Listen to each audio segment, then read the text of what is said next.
Everybody, my name is Ray. Welcome to the Evangelical Dark Web. Today, we're going to be discussing Steve Deace getting provoked and inviting me onto his show. So that is a pretty interesting experience. In some ways, it's like a big accomplishment for me to be on his show, even if it's not under the greatest of circumstances. But it is going to hopefully talk about an important issue. I'm not sure. I haven't done it yet. But we're going to talk about what exactly provoked Steve Deace into inviting me on and whether this is a bait and switch from a cordial discussion or even a little bit of a debate to a struggle session. So we're going to kind of forecast what this will be. I'm going to give my take on how exactly I'm going to, uh, what exactly my game plan is for this discussion about a very important topic, and that is how Christians view false religions, specifically Judaism. So, with that said, let's dive right on in. But first, I'll let you know Evangelical Dark Web is a Christian news gathering and commentary ministry. You can support our work over at evangelicaldarkweb.org/join. Now, man, I'm feeling very good right now. Like, I've been sick for an entire week, but now I'm finally better. So it's very good. Good timing that I'm recovered in time for this, hopefully. Uh, and Steve Deace, I provoked him trolling on Saturday morning, or maybe it was early afternoon. And basically, I said, it's so strange that Steve Deace would go woke for a group that voted 80% for Kamala Harris and bankrolls the Democrat Party. So this, I believe, is Steve Deace's critical blind spot, is the question of the Jews, that they are an extremely liberal demographic, that they are very influential in the Democrat Party. And I've never seen him actually address these issues that, we call on the internet noticing. He's never addressed them seriously. He's always kind of written them off as cartoonish. You blame the Jews, is kind of what he says. Or he lumps them in with Hamas because, he kind of seems to be under the impression that you have to choose a side between that conflict. I don't think you do. And this set him off, pointing out that the Jews voted overwhelmingly for Democrats, which, by the way, you know who voted overwhelmingly for Trump? White evangelicals. So we're kind of polar opposites despite what our medias tell us. Because Christian media is very much sold out to Jewish interests. Christian Post is a very prominent example of that. And, Christian Post also advocates open borders. That's not a coincidence, in my opinion. So, what's interesting is I've always, had a soft spot for Steve Deace. I like him. I've watched his show for years. I haven't watched it a whole lot recently because, these struggle sessions and a lot of this show just became not fun. But he did inspire my book, Winning Not Winsome, 10 Commandments of Spiritual Warfare, which in many ways is inspired by his book, Rules for Patriots, which came out like 10 years ago almost. So this is what Steve Deace said in response.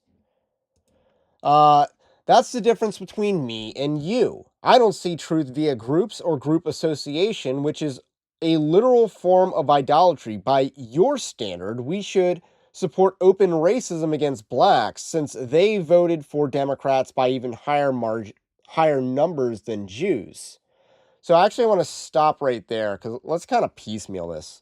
I do think group association is not always a terrible thing. Now, we can't let it just blind ourselves to the individual, but there are certain stereotypes that are worth acknowledging. Steve Deace is also sort of hypocritical on this as well. Steve Deace has done a lot of content about castigating the Republican Party for appealing to blacks, saying that they have a white voter issue, and yet when it comes to Jews, he tried to hammer Kamala Harris as anti-Semitic, despite the fact that she's a Bolshevik in the streets and a Bolshevik in the sheets. That is as far from anti-Semitism as you can possibly get. Moreover, Steve Deace has also made a lot of comments disparaging of the boomers, and he's always said, if I'm not talking about you, don't be offended. So again, we can just switch Jew with boomer, and we have a consistent framework of operating, which I believe I have. I do not believe Steve Deace has, because he's not willing to have this conversation. Or maybe he is now willing to have this conversation, but hopefully willing to have this conversation. But he's not willing to act on this. He's not willing to acknowledge this. And I think this is a very strange blind spot. As far as open racism, I don't think we need open racism against black people. Uh, if you're British, you could maybe use some of that, but, to save your country from the hordes. But in America, we need to focus on things like mass deportations instead. So now he says truth is standalone in the biblical worldview, regardless of group identity or association. In fact, you think you're being based with this tripe, but in reality, you're making the same argument as the racialist. Group guilt is just the other side of identity politics coin as group exaltation. You're closer to BLM than the Bible, which says, and he lists 3 different quotes from the Bible. But let's just say, first of all politics is identity politics. We've covered this at length on Evangelical Dark Web. So you can't escape identity politics. You can only lean into it, which is what Donald Trump has done and successfully won. People like Mitt Romney did not do this. People like John McCain basically handed the election over to Barack Obama. So, and he was like the worst candidate in Republican history, at least in 50 plus years. So, he's trying to do the whole woke right argumentation, which doesn't work because, first of all, woke is about social justice. I'm not advocating social justice whatsoever. It's an oxymoronic term, but he's trying to frame me as the one that's actually woke, like James Lindsay, who supports homosexuality and has no real basis to oppose transgenderism. Neil Shenby, who supported critical race theory in 2019 and never repented of that. And Joel Berry, who has no problem hiring prostitutes over at the Babylon Bee. So these are the people who champion the term woke right, whereas people like Dave Green, the distributionist, has utterly crushed them in all debates. So he lists all have sinned and fallen short of the glory of God. Again, that doesn't contradict my point about Jews voting for Democrat, and my larger point about that being the fruit of a Christless culture. God is no respecter of persons. Again, that doesn't really contradict my point. Liars, thieves, fornicators, murderers, homosexuals, and idolaters, these do not inherit the kingdom of heaven, but such were some of you. Again, doesn't contradict my point. He says there's an entire New Testament written by Jews who came to Christ, who then went out and preached it to the uncircumcised Gentiles they were previously forbidden to fellowship with, which also runs counter to my paradigm, which, again, it doesn't. Because, again, modern Judaism and ancient Judaism are not the same, and for all intents and purposes, there's not a real continuity here. Then there's the entire New Testament written by Jews. Okay, I already read that. I know accounts like yours are used to demagoguing boomers with reflexive dispensationalism that is short-sightedly taught them that for a generation funding Israel's military was worthy substitute to handing their own culture over to the spirit of the age. So this is Steve Deace trying to say that he's not some deadbeat boomer. But I kind of disagree with, what he's going to conclude about himself. So they're easy to pin down and corner with your BS. But I'm a bit of a different breed. But he's really not. He is someone that believes that Israel has a supernatural origin. He is someone that invoked the Old Testament for how Israel should carry out its war in Gaza. So, no, I don't really think he's substantially all that different from your stereotypical boomer. And I'm not being disparaging of boomers any more than he is at the moment. But how, because he's an Xer, but he doesn't realize how much of that boomer conservatism is still in him. You're going to have to do a teensy bit better than engagement farming buzzwords to try to glean while trying to glean Candace Owens leftovers at my expense. Again, I'm not. If you followed me, you know I'm not a Candace Owens fan, and I never have been, even before Candace Owens was a noticer who claimed to be a Christian. Again, I don't think she's really a Christian at all, but that's just me.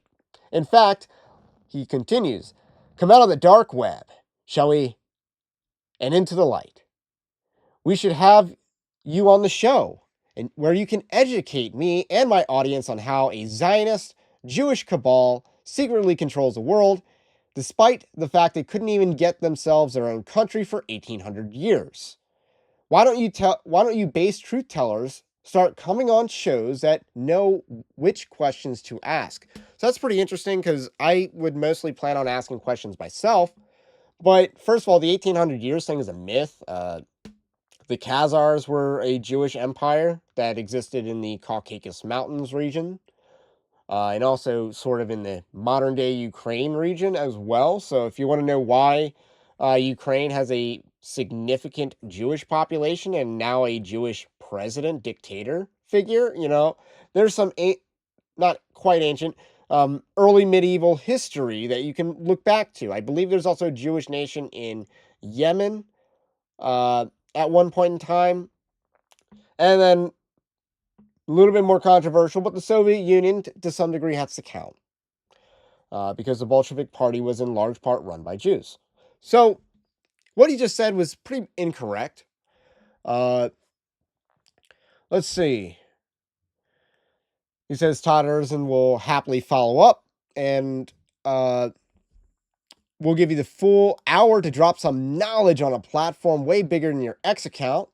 I mean, I'm just a meager Zionist cuck, so you have nothing to fear at all. Come now, let us reason together. So I provoked him, and now he's having a moment coming after me. I don't think he understands what my views are. Like, I'm not Candace Owens. I don't know what her beliefs are, but they're not necessarily mine. I'm a lot less conspiratorial about this and more of someone who just acknowledges, Steve Deace uses the term biblical worldview, and that's basically how I view things, from what the Bible would say. Now, this issue has blown up over the weekend, for me at least, and, it was framed as a debate, sort of, in that thing. And I gotta say, Todd Erzin, very prompt and cordial in the onboarding process. So far, that they've been very cordial about that. I'll let you know my experience after the show airs. He says, we're not debating this. We're not debating anything. I'm not an advocate for the dispensational position, and I probably got the largest show in the country that has platformed people to make a case for the non-dispensational eschatological position. I have made my lack of eschatological commitment well known many times over the years. We've done segments, interviews, and stuff like that. Yes, he's right about that. And even if I did hold the dispensational position, it's our relationship to Christ that ultimately matters, not your relationship to the father Abraham. And he says, we are going to have an interview to see if a group of people has emerged to repackage Jew hate / race baiting as reformed theology / post-mill eschatology, or if they're just being misunderstood or unfairly labeled. So, honestly, this could be a bait and switch. This could be a situation where Steve Deace could just struggle session me for as long as I stay on the show. So that could be what happens, but we'll see. But my game plan is pretty simple. I have kind of like a 5-premise or 4-premise argument with one conclusion, and that is premise 1, Christians are God's chosen people. Again, this is abundantly clear in the New Testament. Premise 2, Christians and Jews worship different gods. Very clear with the teachings of Christ. Premise 3, modern Judaism and ancient Judaism are completely different religions. This just matters because, we're trying to separate the continuity between what is and what was Judaism in the Old Testament and what is Judaism today. A lot of myths around that. It's worth talking about. Um, so, and then premise 4. So, premise 4 is modern Judaism is built upon a rejection of Christ. This is actually a very important premise because this is what unites the secular and the religious Jews. Why is it that a secular Jew still calls himself a Jew when they're functionally an atheist? Because their entire culture is built on a rejection of Christ. That's why. And then conclusion 1. A culture built upon rejecting Christ yields bad fruit.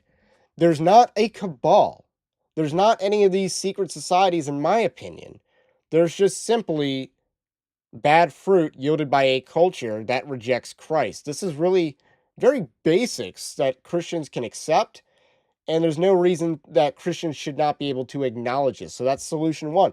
Christians should be acknowledging this because the evidence is overwhelming that this is the case, that the fruit is negative, and the Democrat Party is a great example of the negative influence in our culture that non-Christians have. So those are my thoughts. Let me know what you think about the Steve Deace debate and whether it's just going to be a struggle session or how you think I'm going to do. But my plan is to basically stick to the Bible.